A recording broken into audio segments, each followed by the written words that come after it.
كم مرة كانت بطارية هاتفك 1%، لكنها استمرت لفترة أطول مما توقعت؟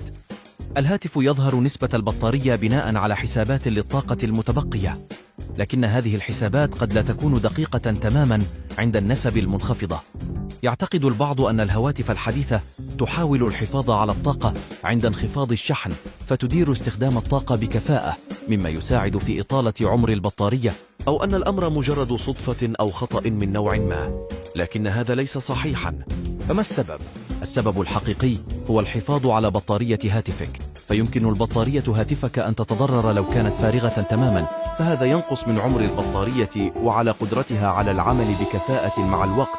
لهذا هاتفك يظهر 1% في الشحن حتى قبل وصولها ل1% حقا، وحتى عند وصولها للصفر فلا يزال هناك بعض الطاقة في البطارية تقنيا.